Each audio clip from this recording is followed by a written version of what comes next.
عمومی طور پہ جب ولی کا ذکر آئے تو اس کے ساتھ کرامت کا تصور ساتھ جڑا ہوا ہوتا ہے، لیکن یہ بات ذہن میں رکھیں کہ یہ ولی کو اللہ کی طرف سے دیا گیا اعزاز تو ہے، لیکن یہ ولی کی علامات سے نہیں ہے۔ یعنی ولی کے لیے جو شرطیں ہیں، جو نصاب ہے، وہ ایمان اور تقوی ہے۔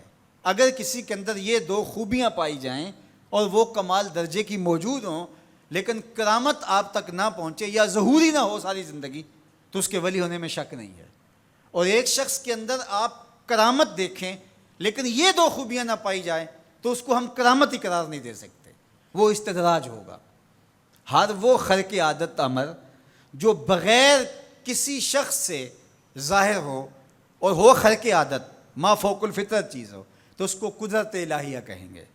اور اگر وہ نبی کے ہاتھوں سے اعلان نبوت سے پہلے صادر ہو جائے تو اسے ارہاس کہا جاتا ہے، اعلان نبوت کے بعد ظاہر ہو تو اسے معجزہ کہا جاتا ہے، اور وہی چیز کسی ولی کے ہاتھ سے ظاہر ہو تو اسے کرامت کہا جاتا ہے، اور اگر کسی عام بندہ مومن کے ہاتھوں سے ظہور پذیر ہو تو اسے معونت کہا جاتا ہے، اور اگر وہی کام کسی کافر سے یا کسی فاسق و فاجر کے ہاتھوں سے ظاہر ہو تو اسے استدراج کہا جاتا ہے، جس طرح دجال کے ہاتھوں سے قرب قیامت میں ہوگا کہ وہ مارے گا بھی اور زندہ بھی کرے گا۔ اب استدراج میں اور کرامت میں فرق کرنا یہ عام آدمی کے بس کا روگ ہی نہیں ہے، وہ کیسے کرے گا؟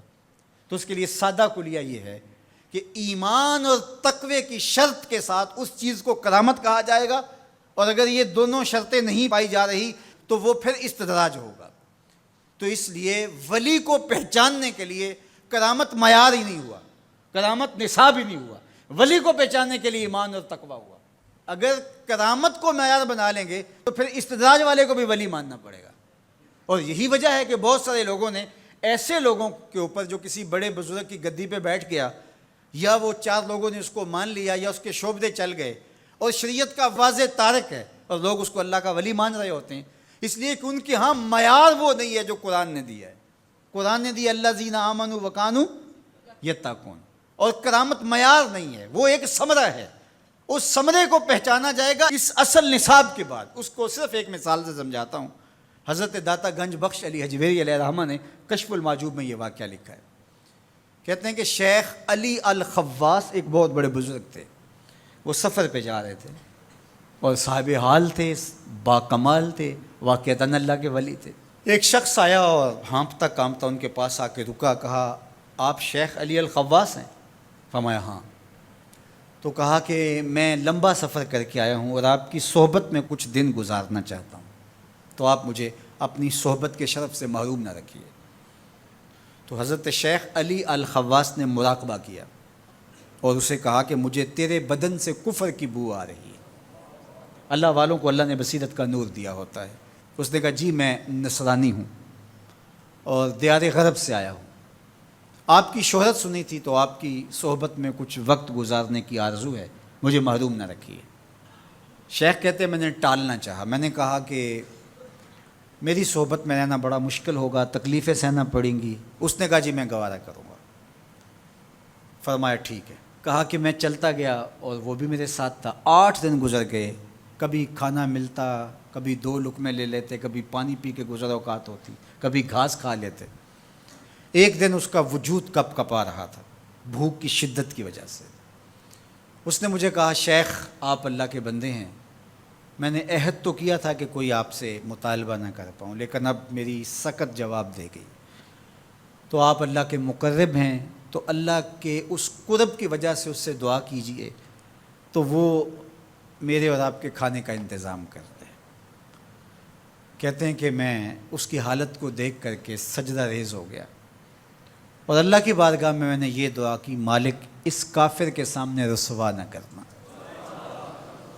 کہا جب میں نے سر اٹھایا تو آسمان سے ایک طبق اترا جس کے اوپر 2 پیالے شربت کے تھے اور 2 روٹیاں تھیں، تو میں نے ایک پیالہ اور ایک روٹی اس کو دے دی اور ایک خود لے لی اور پھر سفر شروع ہو گیا۔ 8 دن پھر گزر گئے، پھر ایک دن وہی حالت کہ اس کا بدن کپ کپانے لگا۔ تو میرے دل میں آیا کہ روز روز حالت ایک جیسی نہیں ہوتی، تو اس دن تو لاج رہ گئی تھی، تو کہیں آج یہ پھر نہ بول پڑے، تو قبل اس سے کہ یہ بولے میں نے بول کر کے کہا کہ تو بھی عیسائیوں کا بہت بڑا پیر پادری ہے، تو آج تیری باری ہے۔ تو کہتے ہیں جب میں نے اس کو کہا تو اس نے بھی سجدے میں سر رکھ دیا، اور میں دل ہی دل میں سوچا کہ اس کا سجدہ ریز ہونا کیا معنی رکھتا ہے جب ایمان ہی نہیں ہے۔ تھوڑی دیر کے بعد جب اس نے سر اٹھایا تو آسمان سے بھی طبق اترا، جس پر 4 پیالے شربت کے اور 4 روٹیاں تھیں۔ اس نے 2 روٹیاں اور 2 پیالے میری طرف بڑھائے، اور 2 پیالے اور 2 روٹیاں اپنی طرف کر لیں، اور کہا کہ کل یا شیخ، کھائیے۔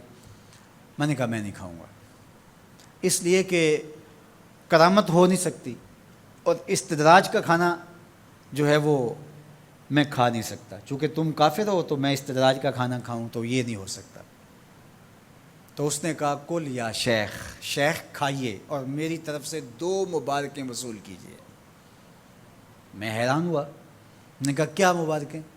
اس نے کہا میں نے سجدے میں سر رکھا اور اللہ کی بارگاہ میں عرض کی، اے اللہ، اگر اسلام سچا دین ہے تو 2 پیالے اور 2 روٹیاں عطا کر دے، اور اگر علی الخواص واقعی تیرا ولی ہے تو 2 پیالے اور 2 روٹیاں اس کے صدقے سے دے دے۔ تو ایک تو آپ کو آپ کی ولایت کی مبارک ہو، اور دوسرا ہاتھ بڑھائیے اور مجھے اسلام میں داخل کیجیے، اسلام سچا دین۔ تو شیخ علی الخواص کے اس واقعہ کو ذکر کرنے کے بعد داتا گنج بخش علی حجویری فرماتے ہیں کہ علی الخواص جیسا شخص بھی یہاں پریشان ہو جائے کہ خدایا یہ استدراج ہے یا کرامت، تو کہا پھر عام آدمی کیسے فیصلہ کر سکتا ہے کہ یہ استدراج ہے یا کرامت؟ تو کہا کہ اس کو یہی دیکھنا پڑے گا ایمان اور تقوی ہے کہ نہیں۔ تو ایمان اور تقوی یہ علامت ہے کسی کے ولی ہونے کی۔